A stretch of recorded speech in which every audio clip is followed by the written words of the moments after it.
So my book that's coming out is Artificial Intelligence and the Art of War, because I found that across human history, even back to war landscapes that predated photography, so American Civil War, American Revolution, predominantly areas where American conflict was involved, the landscape it gave me was devoid of human life and was just warscape. And I think that's been very disturbing to me, because when you understand how these generative AI models work, they are synthesizing the information that it's been fed by the internet, by the images that we've created, by the art that we've created. And it's a true, unbiased reflection of how biased our creative process is as humans.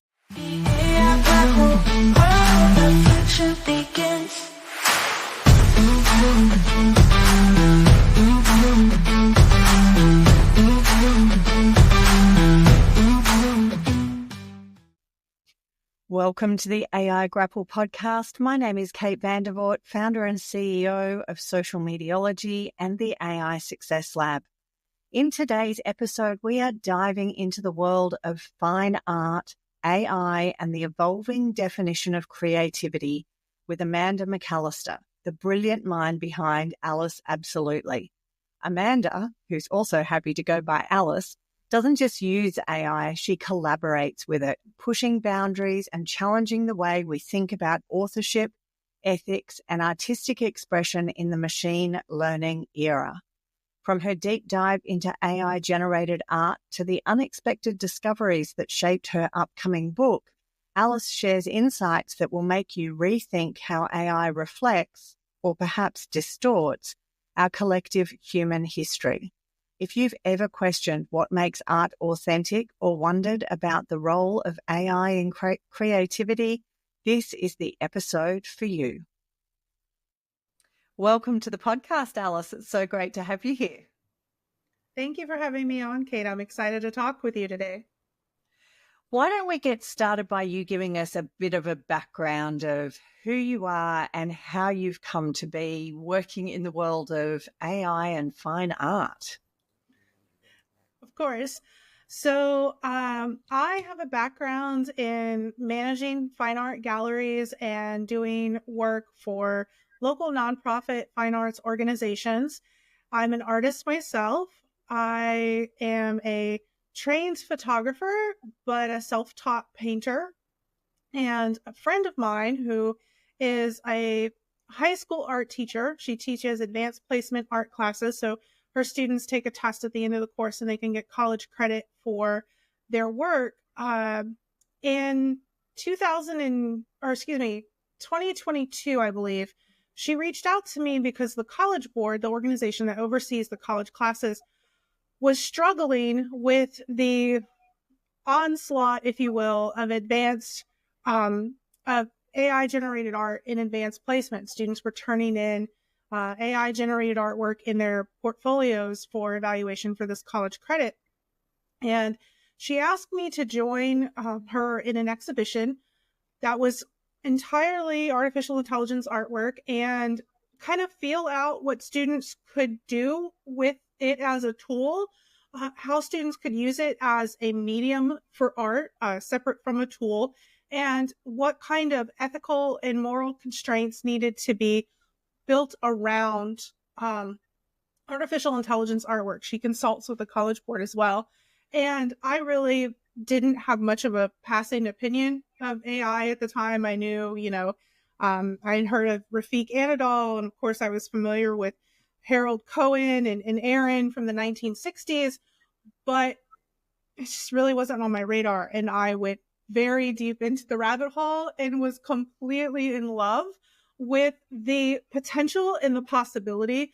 But like everyone in the AI conversation right now, I saw that there are a lot of needs for guardrails. There's a lot of ethical considerations that need to be brought to light around it as an artistic medium. And here we are. I can imagine as an artist that going down that rabbit hole must have been exhilarating, but maybe also a bit confronting.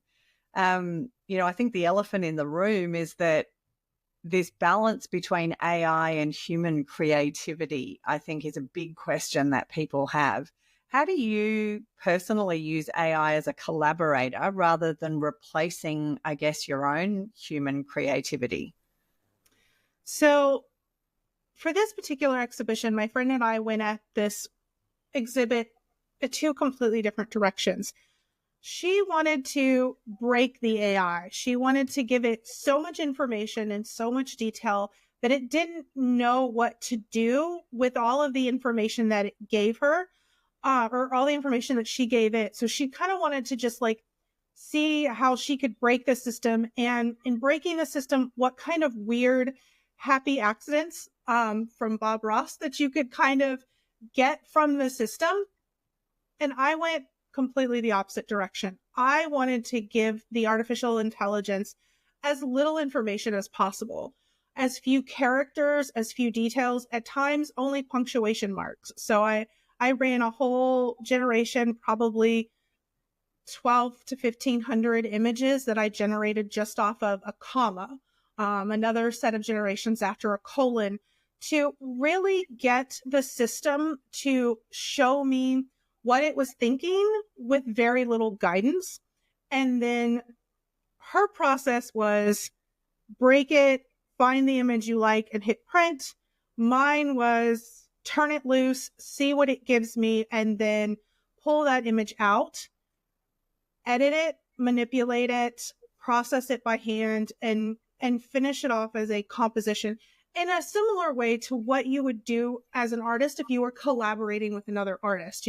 Some of the things they have you do in art school is like you start it, you get 2 days into the project and pass it off to someone else with a completely artistic, different artistic voice, and see what they do with your starting point, and likewise you finish off their composition. So I was treating it truly as an artistic collaborator in that sense. I think that is different than what a lot of people are doing. I think a lot of people look at AI and they just say, I'm going to tell it exactly what I want, and then I'm going to be amazed at what it gives me. But then also I'm going to decry the fact that there are 7 fingers and the eyes look dead and there's no emotion. And I just used it as a starting point, as a collaboration. Yeah, it's something we talk a lot about on this podcast, is that how as humans we do use or are going to use AI. Do we use it to improve and increase and expand and grow and learn, or do we use it just to outsource? And as somebody who I've always been really creative on the computer, so even 15 years ago, I could come up with amazing images just using computer programs, and that's how, or editing photography, and that's how I express my creativity. Put me down in front of a canvas with a paintbrush. I go to the paint and sip things with my friends, and mine's definitely at the bottom of the list for the art awards. And so AI gives me an ability to bring what's in my brain that I would love to see life brought to, but that I wouldn't be able to create otherwise. So I love that part. And I think it's interesting that you both came at it from such different avenues, I guess. Because one of the things I'm also loving about a lot of the image platforms at the moment is this free flow where you can go, yeah, I like that. And then it gives you another 30 that are similar. And then, yeah, I like that one. And then it kind of opens up these worlds. So in this journey that you've been in, what have you found most confronting about that process of using AI in your art? So that's actually the subject of a book that I'm working on writing. It should come out in 2025, probably the end of the year this year. And, in doing these abstractions and giving this AI very little information, I ran through colors and names, and I landed on places. I think I originally started with Dresden. I am a huge Kurt Vonnegut fan, and I threw Dresden in the prompt generator, and it gave me immediately back bombed out buildings, a landscape that was just torn by war. And I was like, well, that's kind of interesting. And I was kind of already seeing that with the generations of punctuation. I got more females than males, and more often than not, they were women in positions of weakness. They were bruised or battered, or, women who were victims of violence from a comma or a colon. And that was like, wait, where is this coming from?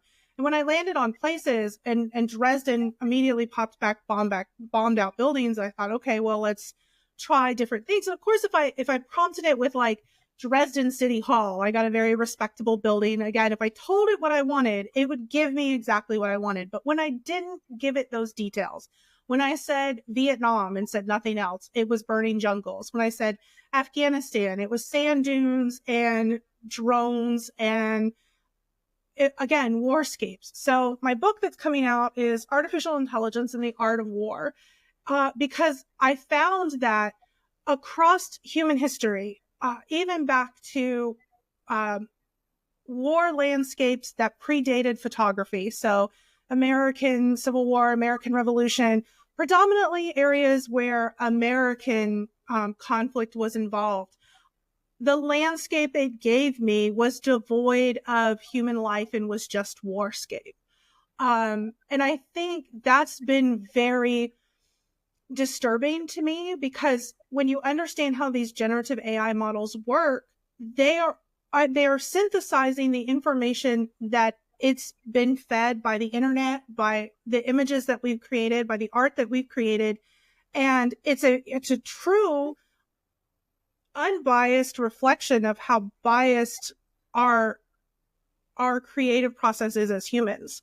It's really been disappointing, actually, to look at the cross-section of human history through the lens of artificial intelligence and say, oh my God, this is what we have told this digital landscape about Vietnam. And it doesn't, if I zero in on people, if I zero in on culture or education or spirituality, it'll give me that. But when I just say Vietnam, it doesn't know anything except for the conflict there. That's been disturbing. And that's the crux of that book. Wow, that's fascinating that so little information, in the absence of information, what it creates for you. So given how confronting that must feel, what then compels you to keep using AI when it comes to art? How have you managed that, I guess, internal conversation or conflict even within yourself as an artist, a human, and an embracer of the technology? I think if anything for me, it's art is supposed to tell a story. It's supposed to tell the human story. And I think artists get bent out of shape about artificial intelligence because they're saying like, it's not telling a human story. It absolutely is telling a human story. And we have to wrestle with the idea of what that human story is. And whether you're looking at, The Last Supper, or you're looking at the Mona Lisa, or you're looking at Guernica, you're wrestling with that human story. And I keep doing the AI work because there's a human story there that we have to wrestle with and we have to internalize. And, in the fear of, oh my God, is artificial intelligence going to replace all of us? If that's what we're truly wrestling with, then what we're looking at eye to eye is what we have taught it, how we've programmed it, what we've said about ourselves as a culture and as a civilization. And if we're afraid of the robots taking over, maybe it's because we're afraid of what we've told them. Yeah. Oh, I just love that you're exploring. I mean, we obviously grapple with all these issues on the podcast, but I love that you're exploring that through art, because I think it's actually something that most people can relate to in a fairly non-confrontational way. What kind of reactions have you seen from collectors and art enthusiasts when they encounter AI-generated art? So it usually falls into one of two camps. If someone is walking into the gallery and they're late for a dinner reservation or their movie tickets start soon, it's kind of a AI. and then they pass out the door. But when people come into the gallery and they really want to engage with the artwork and they have questions and they start to pull in and have these kinds of conversations, then it's an entirely different take. And honestly, I don't really have many of these conversations when somebody doesn't walk out of the gallery owning a piece, because it's fascinating. It really is. People tend to not buy artwork that they just think is beautiful. Like, oh, that's beautiful, I want to hang it over my couch. They buy a story and an engagement with the artist. It's a conversation piece for their home. So when they come in and they can understand the story that's being presented to them from the AI artwork, and they understand the work that I'm putting into it, then they want to be part of that story. They want to own it. They want to be able to have those conversations themselves, because they realize that it is an extremely important and contemporary topic that is not going to go away. And I feel like in that vein, I get to do a lot of awareness building and community building in that regard. Yeah, I think we were talking a bit before we went on air about, this transition or this period that humanity is going through as we grapple with this new technology. And I firmly believe everybody has a responsibility in helping others to navigate that journey, particularly people who've had some kind of either positive or negative experience, but have already experienced some of, what's coming down the line with technology. And I love that you're doing that through art. One of the other things we grapple with a lot here is around some of the traditional ideas of authorship or ownership or copyright or intellectual property. So in a world where AI is definitely contributing to the creative process, in some places maybe replacing parts of the creative process, what's your view on ownership? Legally, there's obviously copyright and ownership issues, but also emotionally, I guess, when it comes to art. Exactly.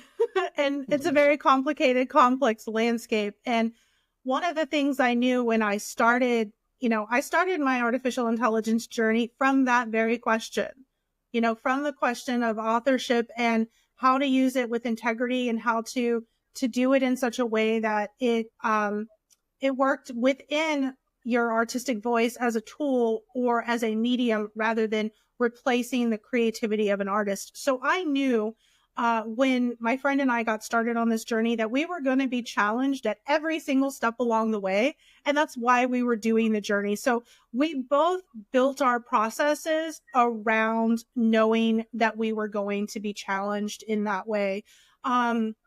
So in addition to giving it very little information in my process, my work is very distinctive in voice. When you look at my AI work, you can definitely 100% always look at it and say, that's Alice, absolutely. That artistic voice and style was very important to me to be continuous with the work. And that is a challenge, actually, because the generators are meant to be random. They're meant to give you something different every time. It's really hard to keep it in the confines of what you want your artistic style to be. But every single one of my pieces is touched by human hands physically. Like, actually, I do painting on top of the image or gold leaf on top of the image, even after I've done digital manipulation. And honestly, one of the things I think artists are very concerned about with authorship with AI is like, it's going to replace me. It can't. I've never gotten, out of the hundreds of thousands of images I've generated, I've never gotten a piece and I looked at it and said, that's a complete composition, where it's like, I don't need to do anything. It is exactly perfect the way it is. I've never gotten that. There's always something that needs to be tweaked, to adjust, to create tension, to honor form and line, to build a composition. So there's the digital manipulation, there's the painting that I do on top of it by hand afterward, but also all of my works are original one-of-ones. I don't do any prints, I don't do any reproductions, which I do of my painting, but not of my artificial intelligence work, because I do think that there is something very important to be said about the fact that it has to exist as a singular creation, a single moment in time that is shared with a collector that becomes theirs. So it's it's not the NFTs, it's not any of that stuff. It is a piece of fine art, and then of course making sure that it's archival quality materials and things like that. Oh, I love that. I have to say that NFTs are something I just never got my head around. I don't know whether Same. it's generational. I just never really understood how owning something that could be replicated millions of times, how that resonates. Obviously, it really thrilled some people, but that wasn't one that I ever understood. So looking at that ownership and that copyright, I guess, from a different angle, do you worry about someone takes a photo of your art and AI is trained on that and it replicates that in some way? Do you have any concerns as an artist around, I guess, these large language models or these AI platforms being trained on your artwork? Absolutely not.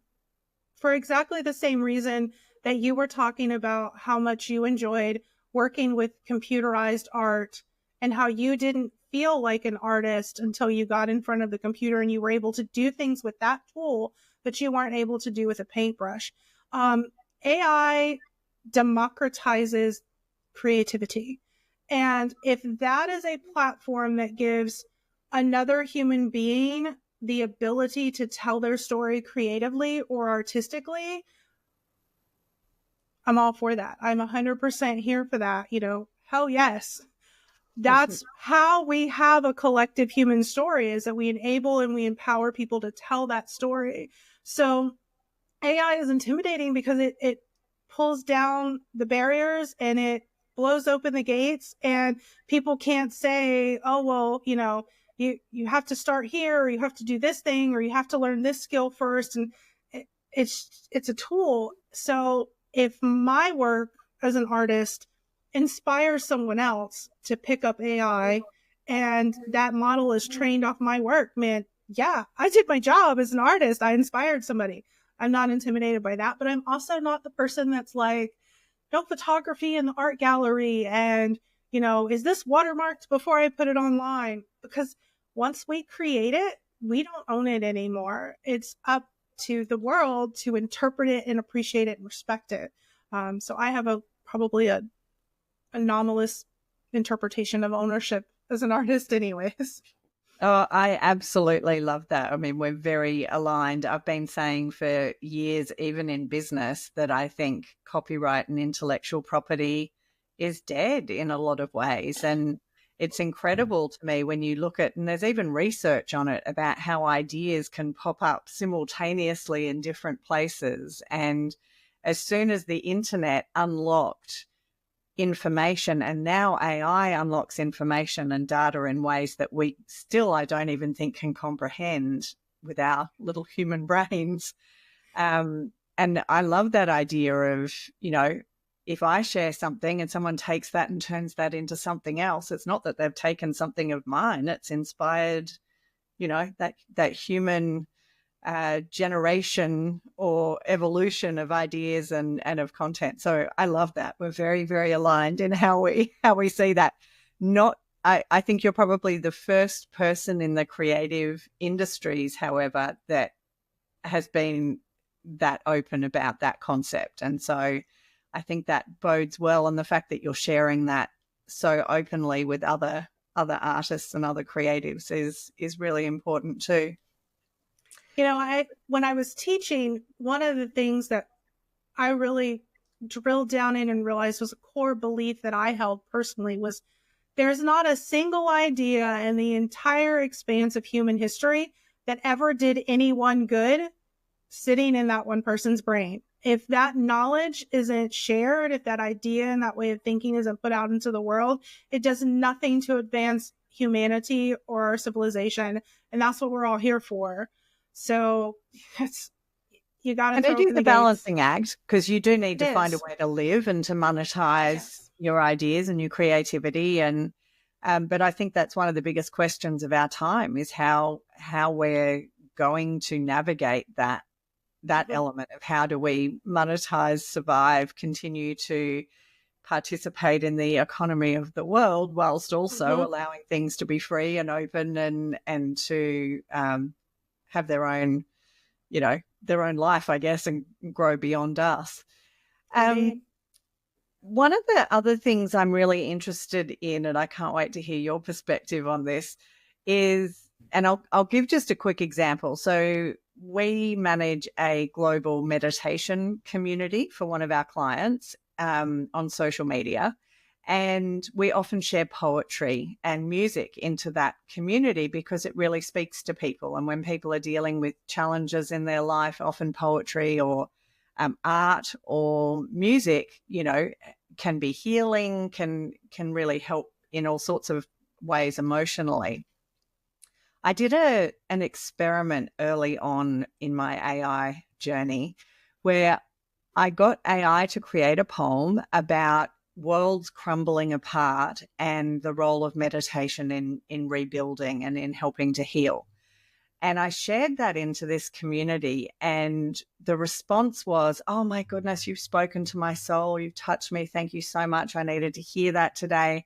That's so inspiring. That's so beautiful. And then we said, so how would you feel if you knew that was created by AI? And the response, I kind of expected it, but I didn't expect it to be as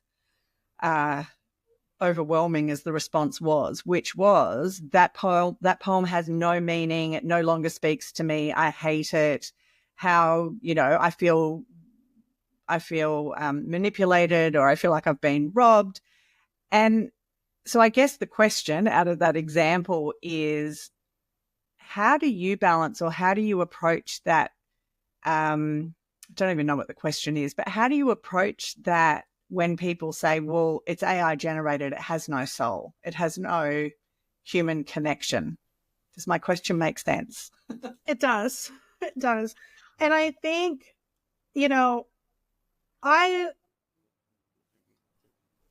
think that's one of the reasons why I'm very careful to crouch the AI work that I do in the terms of it being fine art, because I think there's a difference between design and fine art. From a design aspect, I don't think people mind artificial intelligence. I don't think people care that the pattern on their wallpaper was designed by an artificial intelligence. It's not meant to carry the artistic weight, to carry the value of humanity in it that a piece of fine art is. To that end, the statement, AI is going to replace me, rings in my head, because in my mind, I think, no, AI is not going to replace you. The person who's using AI to create designs is going to be the person who replaces you. And that is kind of the intimidating of the get on board or get out of the way, adapt or die mentality, which is a whole nother issue. But when it comes to fine art, I think there's a lot of education to be done about how the generative models work, which goes into what's going on with the warscapes and the AI and the art of war. And then that becomes a story that does become about humanity, because it is pulling from the collective human book of creatives to create this thing that is a mirror. It is a reflection of us. So I think that's where I pull the two apart, but also, I call my work collaborations with AI, or sometimes it gets tagged in the gallery as mixed digital media with artificial intelligence, or mixed digital media with AI. I'm always very diligent about putting AI in it and being transparent about that, because that is so much of the message with the AI artwork. The fact that it is AI is part of what makes it fine art, is part of what the story is that's being told. If that is an answer that makes sense. Yeah, absolutely. And I think that transparency and that authenticity that you're speaking about is not just important in art, it's important across every aspect that's using AI. And I've started talking a lot about we've got the initial introduction of AI, but I don't think we're thinking about some of the next layers that are going to happen with that. And my gut tells me that, we're going to have huge parts of the population that actually rebel or resist against AI based on their experience of, if a whole ton of people lose their jobs, they're probably not going to feel that great about AI. And so certainly in the work that I'm doing with businesses and brands, it's around how do you ensure that however you're implementing AI is in a way that takes that into consideration and that is authentic and transparent. So I love that you're just being, as you say, it forms a big part of the story, but that you're not pretending that your art is, and I think, the default mechanism right now is distrust in the world. And so people do feel ripped off if they see an image. I went through months of searching for amazing Airbnbs that were these glass cabins hanging off cliffs, none of which exist. Felt really ripped off every time I lost another tourist destination that I thought existed. So yes, there's not really a question in there other than I think that authenticity and transparency is really important as we navigate this time through AI. Definitely. I think it definitely is.